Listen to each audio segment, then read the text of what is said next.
ಕೆಲವು ದಿನಗಳ ಹಿಂದೆ ಅಷ್ಟೇ ಬಿಜೆಪಿಗೆ ತೇಜಸ್ವಿನಿ ಗೌಡ ಅವರು ರಿಸೈನ್ ಮಾಡಿದ್ರು. ಈಗ ಅವರು ಕಾಂಗ್ರೆಸ್ ಅನ್ನು ಅಧಿಕೃತವಾಗಿ ಸೇರಿದ್ದಾರೆ, ದೆಹಲಿಯಲ್ಲಿ ಸೇರಿದ್ದಾರೆ. ಮೇಡಮ್, ಏನಿದು ಸಡನ್ ಶಿಫ್ಟ್ ಅನ್ನುವಂಥದ್ದು?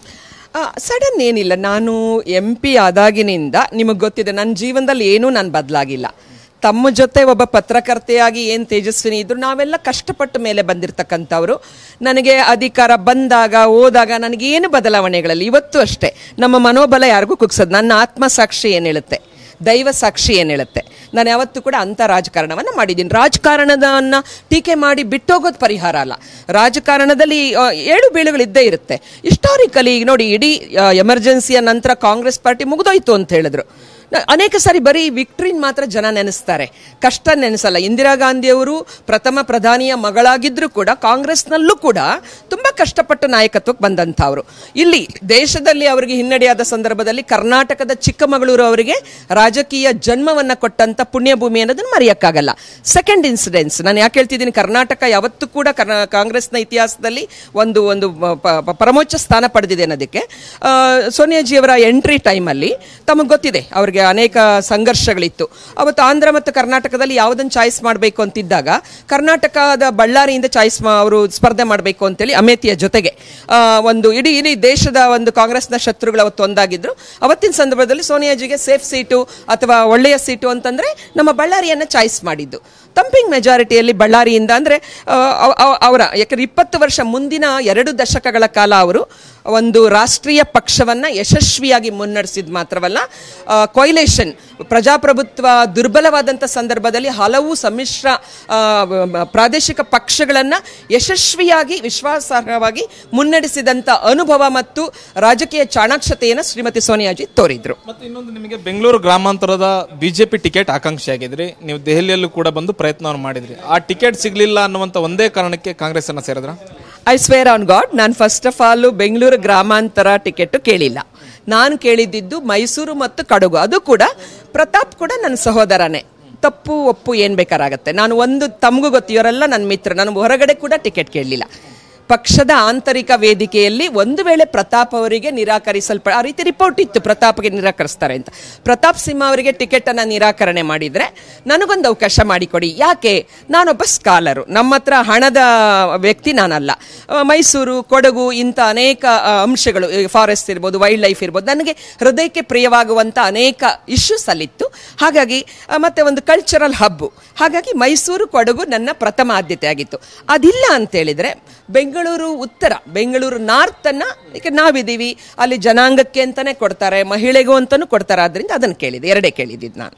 ಮತ್ತು ಇನ್ನೊಂದು, ರಾಜ್ಯ ನಾಯಕರುಗಳಲ್ಲಿ, ಕಾಂಗ್ರೆಸ್ನ ರಾಜ್ಯ ನಾಯಕರುಗಳಲ್ಲಿ ಕೆಲವೊಂದು ಕಡೆ ನಿಮಗೆ ಆಗೋರು ಇದ್ದಾರೆ, ಆಗದೇ ಇರೋರು ಇದ್ದಾರೆ. ಈಗ ನೀವು ಒಂದು ವೇಳೆ ಸೇರ್ಕೊಂಡ ಮೇಲೆ ಹೇಗೆ ನಿಭಾಯಿಸ್ತೀರಿ ಅನ್ನುವಂತಹದ್ದು. ನೀವು ಕಾರ್ಯಕ್ಷೇತ್ರ ನೀವು ಶುರು ಮಾಡಿದ್ದು ಪತ್ರಕರ್ತರಾಗಿ ಕಾಂಗ್ರೆಸ್ನಿಂದ, ಅದು ರಾಮನಗರ ಕಾನ್ಸ್ಟಿಟ್ಯೂನ್ಸಿಯಿಂದ ಗೆದ್ದು ದೇವೇಗೌಡರನ್ನೇ ನೀವು ಸೋಲಿಸಿ ಬಂದಂಥವ್ರು. ಈಗ ಮತ್ತೆ ಆ ಕ್ಷೇತ್ರದಲ್ಲೇ ಏನಾದರೂ ನೀವು ನಿಮ್ಮ ರಾಜಕೀಯ ಜೀವನ ಮುಂದುವರಿಸ್ತಾರೆ ಅಥವಾ ಬೇರೆ ಎಲ್ಲಾದರೂ ಬೇರೆ ಕಡೆ ನೋಡ್ತೀರಾ ಅಂತ?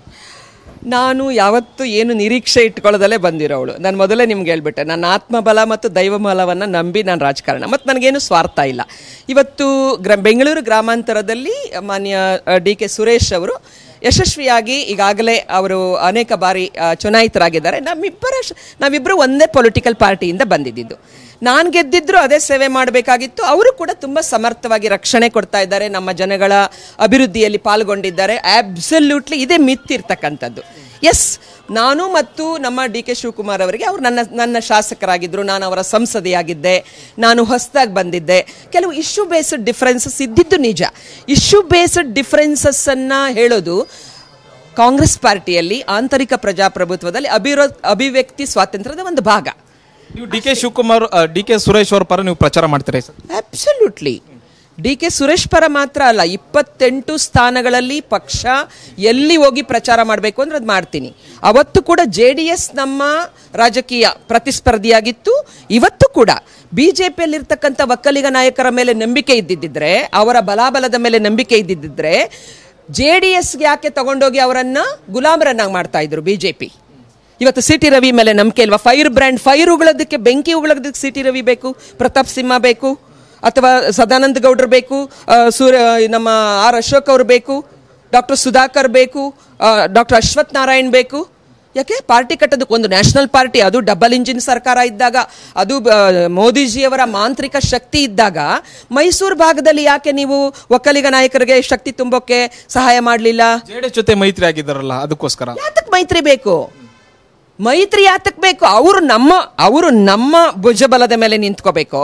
ನಮ್ಮನ್ನು ತಗೊಂಡು ಪ್ರತಿಯೊಬ್ಬರು ಏನಕ್ಕೆ ಅವ್ರ ಕಾಲು ಹಿಡಿಯಕ್ಕೆ ಹೋಗ್ತಾರೆ? ಶೋಭಾ ಅವ್ರ ಕಾಲು ಏನಕ್ಕೆ ಹಿಡಿಬೇಕು? ಪ್ರತಾಪ್ ಸಿಂಹ ಅವ್ರ ಕಾಲು ಏನಕ್ಕೆ ಹಿಡಿಬೇಕು? ಅಶೋಕ್ ಅವ್ರಿಗೆ ಅವ್ರ ಕಾಲು ಏನಕ್ಕೆ ಹಿಡಿಬೇಕು? ಇದು ಇರ್ತಕ್ಕಂಥದ್ದು. ಈ ಮ್ಯಾಚ್ ಫಿಕ್ಸಿಂಗ್ ರಾಜಕಾರಣ ತುಂಬ ದಿನ ನಡೆಯಲ್ಲ. ಹಳೆ ಮೈಸೂರು ಭಾಗದಲ್ಲಿ ಎಲ್ಲ ಜನಾಂಗಗಳ ಏಳಿಗೆ, ಇನ್ಕ್ಲೂಡಿಂಗ್ ಒಕ್ಕಲಿಗಾಸ್, ಅದು ನಮ್ಮ ಮುಖ್ಯಮಂತ್ರಿಗಳಾದಂಥ ಸಿದ್ದರಾಮಯ್ಯನವರ ಕೈಲಿ ಎಲ್ಲ ಜನಾಂಗಗಳಿಗೂ ಅವಕಾಶ ಕೊಟ್ಟಿದ್ದಾರೆ. ನಾನು ಇನ್ನು ಮುಂದಿನ ದಿನಗಳಲ್ಲಿ ನಿಮ್ಮ ಜೊತೆ ಡಿಬೇಟ್ ಮಾಡ್ತೀನಿ. ಡಿ.ಕೆ. ಶಿವಕುಮಾರ್, ನಮ್ಮ ಜನಾಂಗದ ಪರಮೋಚ್ಚ ನಾಯಕ ಡಿ.ಕೆ. ಶಿವಕುಮಾರ್ ನಮ್ಮ ರಾಜ್ಯದ ಎಲ್ಲ ಜನಾಂಗಗಳ ಒಂದು ಪರಮೋಚ್ಚ ನಾಯಕರಾಗಿ ಒಂದು ವಿಶ್ವಾಸವನ್ನು ಗೆದ್ದಿದ್ದಾರೆ. ಮತ್ತು ನಮ್ಮ ಖರ್ಗೆಜಿ ಇವತ್ತು ಆಲ್ ಇಂಡಿಯಾದಲ್ಲಿ ಕಾಂಗ್ರೆಸ್ ಪಕ್ಷದ ಅಖಿಲ ಭಾರತ ಅಧ್ಯಕ್ಷರಾಗಿದ್ದಾರೆ. This is the high time. ನಾವು ಕಾಂಟ್ರಿಬ್ಯೂಟ್ ಜಾಸ್ತಿ ಮಾಡಬೇಕು. ಕರ್ನಾಟಕ ಒಂದು ದೊಡ್ಡ ಭರವಸೆಯನ್ನ ಇಟ್ಕೊಂಡಿದೆ ಕಾಂಗ್ರೆಸ್ ಪಾರ್ಟಿಗೆ. ಸೊ ಆ ನಿಟ್ಟಿನಲ್ಲಿ ನಾವು ಕೆಲಸ ಮಾಡಬೇಕು. ಬಿಜೆಪಿಯಲ್ಲಿ ಬರಗಾಲ ಇದೆ, ಹಾಗಾಗಿ ನೀವು ಬಿಟ್ಟು ಹೋಗ್ತಿದ್ದೀರಿ ಅಂತ ಅಶೋಕ್ ಅವರು ಹೇಳಿದ್ರು. ಇದಕ್ಕೇನು ಹೇಳ್ತೀವಿ? ಏನ್ ಬರಗಾಲ ಇದೆ? ಬಹಳ ಸಮೃದ್ಧವಾದ ಕಾಲ. ಬರಗಾಲ ಅಂತಂದ್ರೆ ರಾಜಕೀಯ ಬರಗಾಲ ಬಿಜೆಪಿಯಲ್ಲಿ ಎದುರಿಸ್ತಾ ಇದ್ದಾರೆ. ಇಲ್ಲ, ಸಮೃದ್ಧ ಸಂಪದ್ಭರಿತ ಜಾಸ್ತಿ ಆಗೋಗ್ಬಿಟ್ಟಿದೆ, ಉಕ್ಕಿ ಹರಿತಾ ಇದೆ. ಬರಗಾಲ ಇರ್ತಕ್ಕಂಥದ್ದು ಕಾಂಗ್ರೆಸ್ನಲ್ಲಿ. ನೀವು ಅಪ್ರಿಶಿಯೇಟ್ ಮಾಡಬೇಕು. ನನ್ನ ಆತ್ಮಬಲ ನೋಡಿ. ಕಾಂಗ್ರೆಸ್ ವಾಪಸ್ ಬರಬೇಕು, ಕಾಂಗ್ರೆಸ್ ಗಟ್ಟಿಯಾಗಬೇಕು, ಕಾಂಗ್ರೆಸ್ ಮತ್ತೊಮ್ಮೆ ದೇಶದ ಚುಕ್ಕಾಣಿ ಹಿಡಿಬೇಕು. ಅದಕ್ಕೆ ನಾವು ಕೆಲಸ ಮಾಡಬೇಕು. ನಿಮ್ಗೆ ಗೊತ್ತಿದೆ, ನಾನು ಬಿಜೆಪಿ ಸೇರಿದಾಗ ಅಲ್ಲಿ ಬರಗಾಲ ಇತ್ತು. ಬಿಜೆಪಿ ಕಾಂಗ್ರೆಸ್ ಅಧಿಕಾರಕ್ಕೆ 13ನೇ ಇಸ್ವಿನಲ್ಲಿ ಸಿದ್ದರಾಮಯ್ಯನವರು ಮುಖ್ಯಮಂತ್ರಿ ಆದಾಗ ನಾನು ಕಾಂಗ್ರೆಸ್ ಬಿಟ್ಟಿದ್ದು. ನಾನು ಬಿಜೆಪಿ ಸೇರಿದಾಗ ರಾಜ್ಯದಲ್ಲಿ ಬಿಜೆಪಿ ಇರಲಿಲ್ಲ. ಕೆಜೆಪಿಯನ್ನು ಬಿಟ್ಟು BSY ಬಂದಿರಲಿಲ್ಲ. ಮತ್ತು ನರೇಂದ್ರ ಮೋದಿಜಿಯವರು ಗುಜರಾತ್ನ ಚೀಫ್ ಮಿನಿಸ್ಟರ್ ಆಗೇ ಇದ್ರು, ದೇಶದ ಪ್ರಧಾನಿ ಆಗಿರಲಿಲ್ಲ, ಡಬಲ್ ಇಂಜಿನ್ ಇರಲಿಲ್ಲ. ಆಗ ಬರಗಾಲ ಇದ್ದಾಗ ಹೋಗಿದ್ದೆ. ಇವತ್ತು ತುಂಬಿ ತುಳುಕುವಂತ ಸಮೃದ್ಧವಾದ ಬಿಜೆಪಿಯನ್ನ ಬಿಟ್ಟು ಬರಗಾಲ ಇರತಕ್ಕಂಥ ಕಾಂಗ್ರೆಸ್ಗೆ ಬರ್ತಾ ಇದ್ದೀನಿ. ನಿಮ್ಮ ಪಾತ್ರ ಕಾಂಗ್ರೆಸ್ನಲ್ಲಿ ಏನಾಗಿರುತ್ತೆ? ಕಾಂಗ್ರೆಸ್ನಲ್ಲಿ ನಾನೊಬ್ಬ ಸಂಘಟನಾತ್ಮಕ ವ್ಯಕ್ತಿ. ಮೆರಿಟ್ಗೆ ನಿಜವಾಗ್ಲೂ ಹೇಳಬೇಕಾದ್ರೆ ಫ್ರಮ್ ಡೇ ಒನ್ ನಾನು MP ಆಗಿದ್ದಾಗಲೂ ಕೂಡ ತಮಗೆ ಗೊತ್ತಿದೆ, AICC ಮೂಲಕ ಅನೇಕ ಸಂಘಟನಾತ್ಮಕ ಜವಾಬ್ದಾರಿಗಳನ್ನು ಭಾರತದಾದ್ಯಂತ ನಾನು ನಿಭಾಯಿಸಿದ್ದೆ. ಹಾಗೆ ಹೇಳಬೇಕಂದ್ರೆ ನಂಗೆ BJPನಲ್ಲಿ ಸಂಘಟನಾತ್ಮಕವಾಗಿ ಸ್ವಲ್ಪ ಅವಕಾಶ ಸಿಕ್ತು. ಅಂದರೆ ಈಗ ಜಮ್ಮು ಕಾಶ್ಮೀರದ ವಿಚಾರದಲ್ಲಿ ನಾನು ಅಧ್ಯಯನ ಮಾಡಿದ್ದೆ.